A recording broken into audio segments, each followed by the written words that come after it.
Jack, thank you so much for joining us here at Super Return International. Healthcare has gained a lot of traction in the private equity world as a great investment opportunity and you know, the progress and innovation in that world. But it's also one that's affected hugely by geopolitical risk. For example, we've got a US election coming up. How on earth does this industry mitigate that?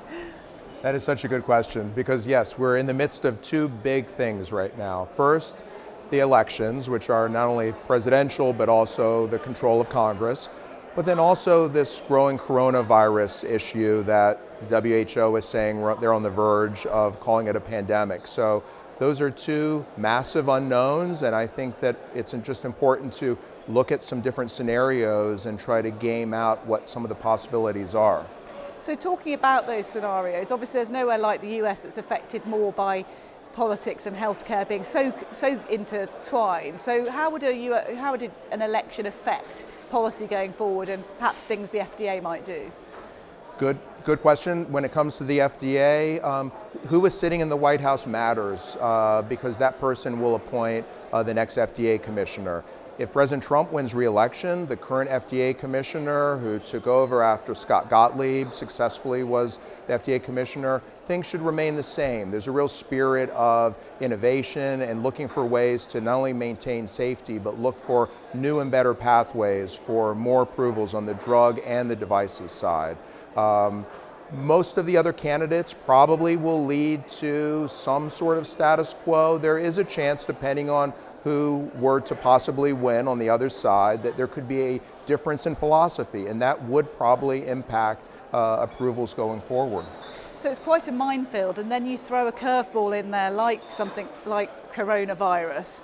You know, what could you expect to see in the US in terms of that? Because with healthcare being so expensive, are people perhaps less likely to self-report?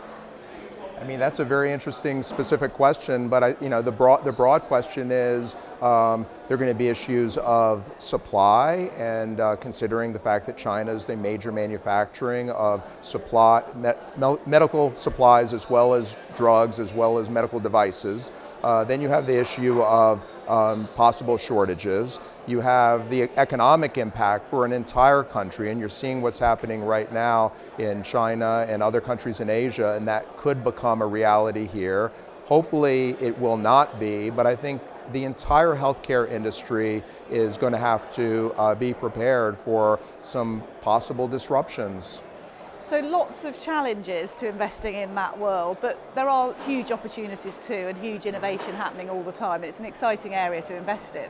It really is. I mean, it's a truly exciting. I was privileged to have been on the regulatory side at HHS and the FDA, and it is truly a great time to be part of the healthcare world when it comes to the innovations that now patients are able to take advantage of thanks to a lot of the innovators. Also right now in this time of crisis with coronavirus, industry is stepping up, and there are a number of companies that are very quickly pursuing vaccines and antivirals that could end up being a game changer for all of us. It could be something where this industry, private equity, finds a real purpose and actually can do society some good too.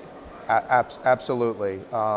There are companies right now that are signing agreements, I can speak on the US side, with the health agencies and the emergency preparedness folks, authorities that didn't exist pre 9/11, but after 9/11, some new authorities were created to say we want to work in partnership with the private sector at key moments of need, and right now is one of those key moments. Fascinating insights, Jack. Thank you for sharing them with us.